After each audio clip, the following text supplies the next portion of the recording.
I always thought I had my life under control, or at least that's what I told myself in the quiet hours of the morning when I brewed coffee in my small but comfortable apartment, pressed my blouse, and slipped into the heels that made me feel taller than my 5'6" frame. I wasn't rich, but I was proud of what I'd built. I had clawed my way out of a broken childhood, out of a town where most of the girls I'd grown up with ended up pregnant too young, stuck with men who couldn't keep jobs, and dreams that never left the gas station parking lot. I wanted more, and I had fought for it. Scholarships, late nights, and sheer stubbornness got me to where I was, a project manager at a mid-sized financial consulting firm in Chicago. It wasn't glamorous like Wall Street, but it paid well enough, and I was respected, or at least I thought I was. My mornings were ritualistic: the coffee, the meticulous wardrobe, the bus ride downtown where I slipped earbuds in and listened to true crime podcasts, letting other people's tragedies distract me from my own little anxieties. By the time I got to the office, I wore my mask of composure, of competence, and I played my role like a professional actress. I worked under Richard Hastings, the senior partner who had a reputation for being demanding but brilliant. He was the kind of man who commanded a room without raising his voice, whose salt and pepper hair and tailored suits made him look like he belonged on the cover of Forbes. He intimidated me at first, but over time I thought he began to trust me. He'd throw me challenging projects, compliment my attention to detail, and I felt myself rising in the hierarchy. And then there was Mark. God, how do I even begin with Mark? He was a senior analyst, sharp and funny in that disarming way that made you believe he noticed you in a room full of people. He wasn't the most handsome man I'd ever met. His jawline was a little too soft, his hairline already starting to retreat, but he had a way of making me feel seen. We started having lunch together in the cafeteria, then dinners after late nights in the office. Soon enough, one thing bled into another, and suddenly I was waking up next to him in my apartment, his tie draped carelessly over my lamp, his cologne lingering in the sheets. I told myself I was careful. I told myself mixing love and work was a risk, but he wasn't just some fling. He said he loved me. He said he saw a future with me. And after years of failed relationships, of men who wanted me until the first complication, I let myself believe him. For a while, everything felt like it was finally aligning. My career was steady, my love life felt secure, and even though my parents still didn't fully understand what I did for a living, I felt proud to call them and tell them, I'm doing well. I'm really doing well. I was wrong. The first crack came quietly, like a hairline fracturing glass. I walked into a bar one Thursday night to surprise Mark. He'd said he was out having a quick drink with colleagues after a grueling client meeting. I wanted to be sweet, supportive, the kind of girlfriend who shows up with a smile and a kiss. But when I stepped inside, I froze. There he was, sitting too close to Julia from HR, her hand resting lightly on his wrist as they laughed like conspirators. The way his body leaned into hers told me everything I didn't want to know. I left before he saw me, my heart hammering, my stomach twisting into knots. That night, I didn't sleep. I stared at my ceiling, replaying every laugh, every kiss, every whispered promise. By morning, my chest felt hollow. When I confronted him, he swore it was nothing, that Julia had been venting about a bad breakup and he was just being a good listener. He wrapped his arms around me, kissed the top of my head, and for a moment, I wanted so badly to believe him that I swallowed my doubts. But doubts are like mold. They grow in the dark. And once you start to smell it, you can't ignore it. A few weeks later, I got an email accidentally forwarded to me, a meeting invite that Mark had clearly meant only for Julia. Dinner tonight, same place, the note at the bottom read. I clicked on the address, and it wasn't a business restaurant. It was the kind of dimly lit, intimate place where lovers go to hide. I confronted him again, but this time, he didn't bother to lie. His expression hardened, like a mask snapping into place. You're too intense, he said flatly. You overthink everything. Julia gets me. You don't. The words gutted me. Months of love, of promises, dismissed with a cruel shrug. He moved his things out of my apartment within days, and suddenly the bed felt like a coffin, too big, too empty. I spiraled. My work began to suffer, my emails delayed, my concentration shattered. Richard noticed, of course. He called me into his office one morning, the blinds drawn, the leather chairs arranged neatly like props in a theater. He asked if everything was okay, and for a moment I thought he cared. But as I opened my mouth, I caught something in his eyes. Not concern, but calculation. Weeks later, the knife twisted deeper. Mark and Julia went public. She flaunted him at the office holiday party, her manicured hand gripping his arm as though I had never existed. Whispers followed me through the halls, pitying looks cloaked in fake sympathy. I became that woman, the one who'd been left, the one who'd been humiliated. But betrayal rarely comes alone. Not long after, I learned that a major project I'd spent months building had been credited almost entirely to Mark. He stood in the boardroom, presenting my work as though it were his own, while Richard nodded approvingly. I sat there, my hands trembling under the table, realizing too late that I'd been used. They weren't just colleagues. They were allies, maybe even more. And I was the fool who had handed them everything.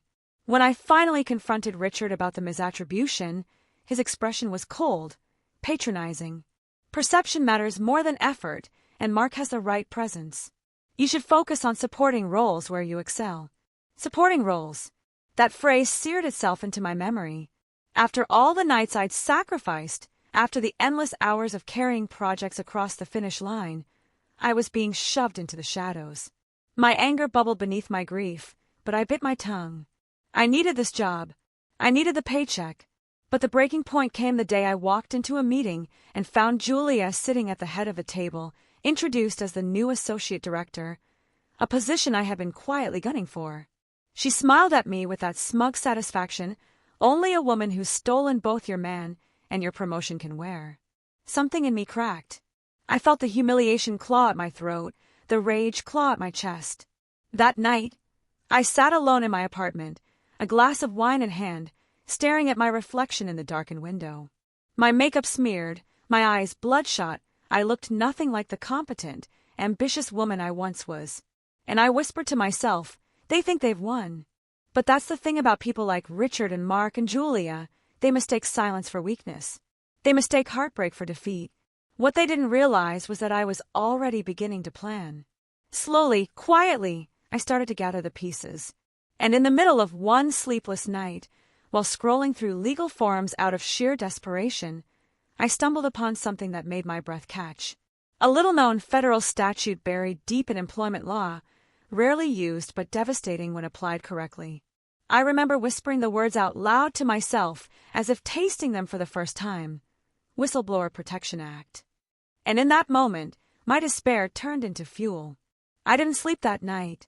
My laptop glowed on the kitchen counter, the only light in the apartment, illuminating the empty bottles of wine and the neglected pile of takeout containers that had become my diet. My fingers shook as I scrolled through articles, case studies, obscure blog posts from employment lawyers who love to show off their clever victories. Over and over, the same phrases popped up: retaliation, wrongful termination, whistleblower protection. At first, I dismissed it. I wasn't some heroic truth-teller exposing corruption in government contracts. I was just a woman humiliated at work and in love. What did I have to blow the whistle on? But then I remembered. I remember the client dinners where Richard ordered bottles of wine twice the budget we were allowed to bill. I remember the quiet way Mark had told me to just round up some numbers on a compliance report so it would match what the client wanted to see. I remember Julia bragging after too many martinis that she had accidentally emailed confidential tax records to her personal account because she didn't trust the firm's IT system. Little things. Things I'd ignored because I wanted to belong, because I wanted to rise. But little things add up, don't they? That night, I started a list. I opened a blank document and titled it in all caps, Insurance. I typed every memory, every suspicious incident, every whispered joke I'd heard in the hallways. As I wrote, my despair hardened into something sharper, something metallic and cold. They thought they had broken me, but in truth, they'd freed me from any illusion of loyalty. Days bled into weeks, and outwardly I pretended to mend. I smiled at Julia in the halls, congratulated her promotion, forced myself to laugh when Mark cracked some recycled joke during meetings. Inside, I cataloged every detail. I forwarded emails to a private account I set up under a fake name. I printed documents after hours, and slipped them into a folder hidden behind my washer at home. Each piece was another thread in the web I was weaving, and I felt almost giddy at the secrecy of it. Still, revenge wasn't immediate. I needed patience. I needed precision. If I went in half-cocked, they'd bury me, and I'd be the one labeled vindictive, unstable.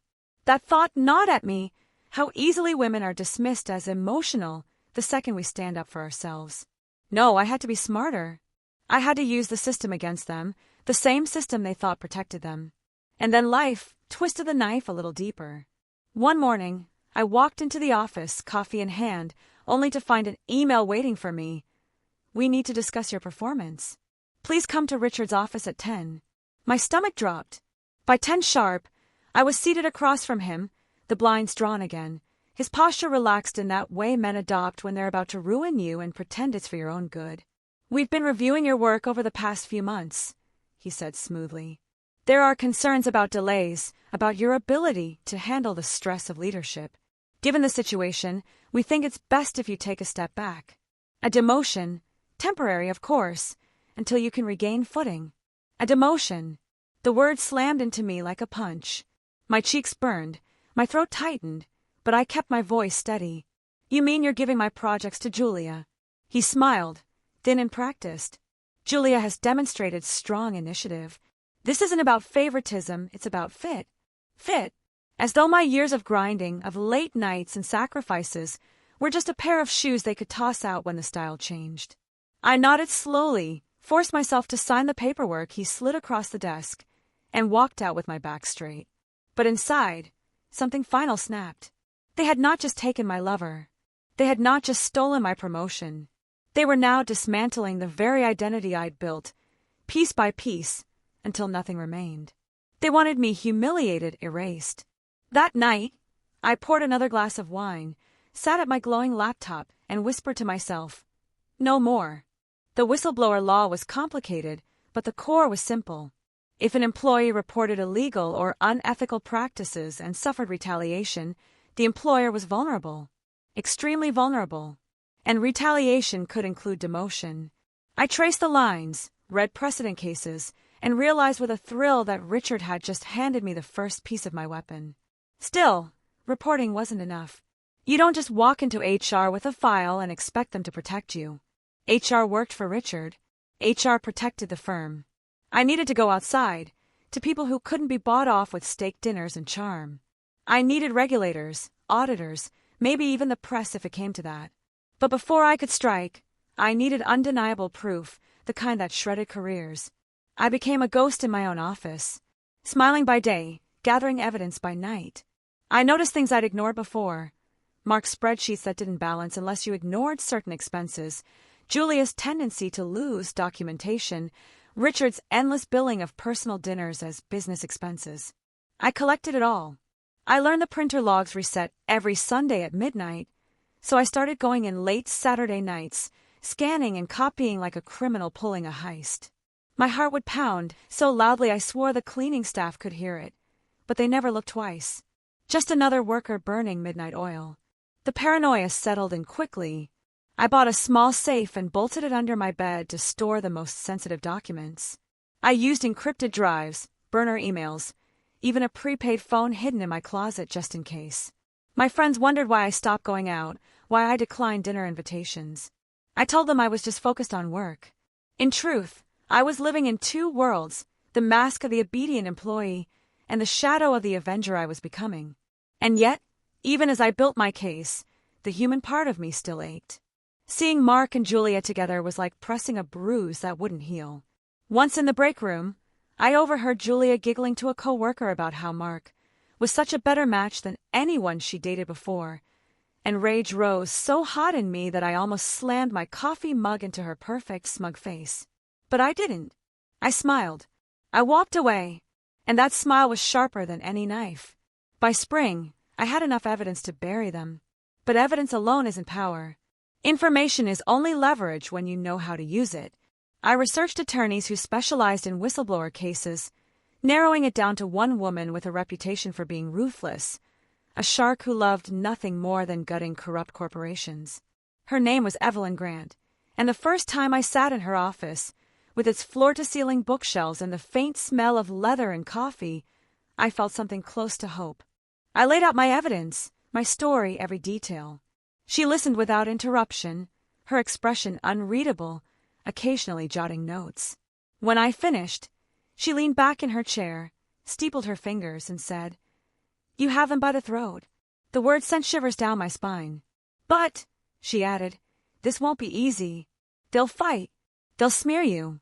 They'll try to paint you as disgruntled, unstable. We need airtight proof, a narrative so clean even a jury of their peers can't deny it. Are you ready for that fight?" I thought about Richard's smug smile, Julia's hand on Mark's arm, the whispers in the hallways, the words supporting role echoing in my mind. And I said, yes, more than ready. From that moment, it wasn't just about me anymore. It was about justice, about pulling the mask off people who thought they were untouchable. Evelyn helped me organize my evidence into a formal complaint to federal regulators, but she warned me, once we filed, the war would begin. Retaliation would come harder, faster. I would need to endure it. I walked out of her office into the sunlight, the city noise buzzing around me, and for the first time in months, I felt something bloom in my chest. It wasn't happiness. It wasn't even peace. It was purpose. Cold, unrelenting purpose. And yet, part of me still wanted more than legal action. I wanted them to feel what I had felt, the isolation, the humiliation, the fear. The law would take care of their careers, but I wanted to take care of their souls. That's when the darker part of my plan began to form. The darker part of me came alive the moment I left Evelyn's office. It was like a voice I'd been suppressing for years finally climbed to the surface and whispered, "Make them hurt the way they made you hurt." I wasn't satisfied with just filing complaints or waiting for regulators to act. That felt sterile. Too slow, too clean. They had stripped me down to raw nerve endings, humiliated me in front of colleagues, stolen the man I thought I loved, and then kicked me while I was still bleeding. No, I needed more than a verdict on paper. I needed them to suffer. I became deliberate, cold. Every smile I offered in the office was rehearsed, every casual conversation calculated. When Julia complained about how stressed she was balancing her new promotion with Mark's moods, I leaned in sympathetically, storing every word. When Mark bragged about the new condo he and Julia had leased, conveniently above his means, I made note of it. Debt could be leverage. Weakness could be turned into a weapon. And Richard, ever arrogant, had begun boasting to clients about his discretionary expenses, clearly forgetting how sharp my ears were when I used to sit beside him in meetings. But I didn't act yet. Patience was my shield. Evelyn and I had already submitted the first wave of documentation to the appropriate federal agency, which meant audits were coming. I knew it would take time, but while the wheels of bureaucracy turned, I sharpened my blade in the shadows. One Friday night, I followed Mark. It wasn't hard. He was a creature of habit. After work drinks, a little too much whiskey, then off to the condo he shared with Julia. But that night, instead of going straight home, he veered into a bar on the south side, a place far seedier than his usual polished haunts. I sat in my car across the street, watching. An hour later, he stumbled out with a woman half his age, giggling as he slipped his arm around her waist. My stomach churned, but not from jealousy, from opportunity. I snapped photos, dozens. Mark kissing her against the brick wall, his hands wandering, his tie askew. I nearly laughed out loud at the thought of Julia finding out, but I didn't send the pictures. Not yet. Timing was everything, and I wanted the betrayal to land when it would cause maximum damage. Meanwhile, Richard had become careless. Maybe he thought I was too broken to notice, or maybe his ego convinced him he was untouchable. He'd dictate expense reports to his assistant in full view of anyone who cared to listen, casually inflating costs, billing dinners that never happened, padding hours on contracts. I started recording. Tiny audio files stored safely on my encrypted drive, each one another nail in his coffin. Still, I played the role of the quiet, demoted employee. I fetched reports, smiled in meetings, nodded when Julia issued directives. Let them think they'd won. Let them believe I was harmless. Inside, I was savoring the storm that was coming for them. The retaliation came exactly as Evelyn predicted. Suddenly my projects were reassigned. My office moved to a cubicle in the far corner by the copy machines, my performance reviews filled with vague criticisms. Not a team player. Difficulty adjusting to feedback. Each phrase designed to poison my record. They didn't realize every act of retaliation strengthened my legal case. Every humiliating maneuver was just more fuel for the fire. I started noticing cracks in their alliances, too. Julia's smiles toward Mark became tighter, her tone sharper in meetings. Mark, always eager for attention, seemed restless, his jokes more bitter, his glances toward other women less discreet. I didn't need to intervene yet. I just needed to watch them unravel. Then the audits began. Quietly, at first, requests for documents, routine checks. Richard brushed them off as standard procedure. But I saw the flicker of unease in his eyes when he thought no one was looking. Weeks later, whispers spread through the office. Inspectors had visited a client. Questions were being asked. Files were missing. The air grew thick with tension, and I breathed it in like perfume. But revenge isn't just about legal victories or corporate collapses. It's about timing, about striking when your enemy is most vulnerable. I waited until Julia was planning the firm's annual gala, her chance to shine in front of partners, clients, the press. She was stressed, overworked, desperate to prove herself. That's when I made my move. 2 days before the event, I sent Julia an anonymous envelope at her condo. Inside were the photos of Mark with the girl outside the bar.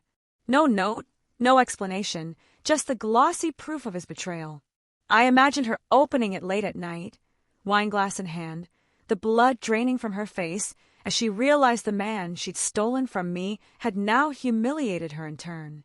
I didn't need to be there to see the explosion. The beauty of revenge is knowing the damage without witnessing it. Sure enough, the next morning, Julia stormed into the office, her face pale, her eyes rimmed with red. She avoided Mark entirely, and when he tried to corner her in the hall, she hissed something sharp enough that he recoiled like a scolded child. I hid my smile behind a sip of coffee. Meanwhile, Evelyn called to tell me regulators were ramping up. Evidence was mounting, and Richard's name was at the center. He didn't know it yet, but the walls were closing in. The gala arrived. Everyone was there, clients, reporters, employees dressed in their finest. Julia plastered on her hostess smile, though anyone paying attention could see the cracks. Mark drank too much, his charm growing sloppy, his eyes darting toward the door as though he wanted to be anywhere else. Richard, as always, played the part of the benevolent leader, shaking hands, delivering speeches, basking in applause. And me! I glided through the crowd in a dress that hugged my figure, hair curled perfectly, a glass of champagne in my hand. For the first time in months, I felt like myself again. But beneath the surface, I was coiled tight, ready for the next strike. Because that night, while Richard charmed his clients and Julia tried to hold herself together, I triggered the final stage of my plan. I had timed an anonymous tip to the press, detailing the firm's financial misconduct, complete with carefully redacted documents attached for credibility. Nothing that could be traced back to me, but enough to spark a firestorm. By the time the gala ended, reporters were already drafting stories. The next morning, the headlines hit. Consulting firm under federal investigation for fraudulent billing. Richard's face wasn't on the cover yet, but inside the office, panic spread like wildfire. Phones rang endlessly. Clients demanded answers. And for once, Richard didn't have his usual calm demeanor. He barked orders, cursed under his breath, his polished facade crumbling piece by piece. I sat at my desk, sipping coffee, pretending to look frazzled like everyone else, while inside I was humming. They were unraveling, just as I'd planned. But I wasn't finished. Not by a long shot. Because revenge isn't just about the downfall. It's about standing in the ashes and making sure they know exactly who lit the fire. The office turned into a war zone. Phones rang off the hook, regulators demanded files that Richard couldn't produce, and clients started pulling contracts faster than the ink could dry. The partners called emergency meetings, their voices sharp, their faces drawn with exhaustion.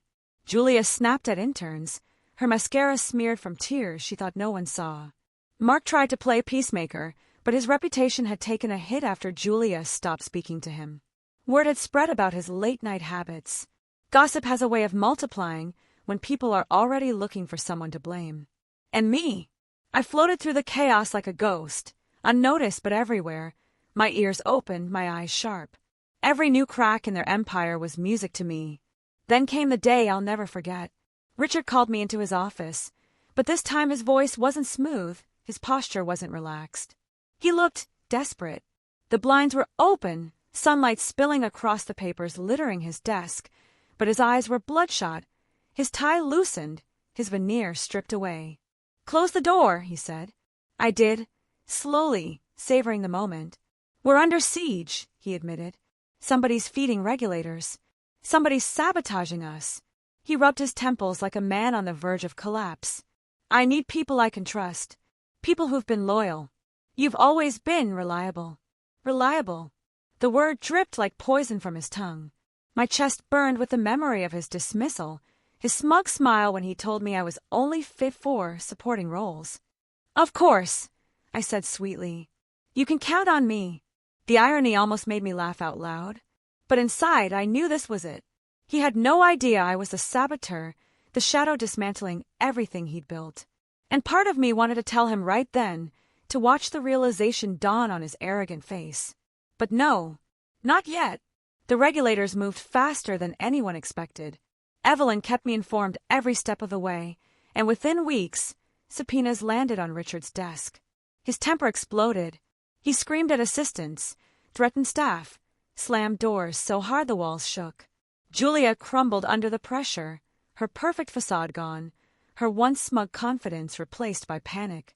I heard her crying in the restroom one afternoon, whispering into her phone, "I can't lose everything. I can't." And Mark, he tried to distance himself, spinning stories about how he wasn't involved in billing and didn't know what Richard was doing. But the audits uncovered his doctored spreadsheets, his false entries. His fingerprints were everywhere. The day the news broke publicly was the day I chose to reveal myself. It was a Tuesday. The Chicago Tribune ran a front-page story. Consulting firm leaders face federal fraud charges. Richard's name was printed in bold. Mark's was buried deeper in the article, but it was there. Julia, curiously, was not mentioned yet. Her time would come. I walked into the office that morning dressed in a sharp black suit, my hair pulled back, my heels clicking against the polished floor like a drumbeat.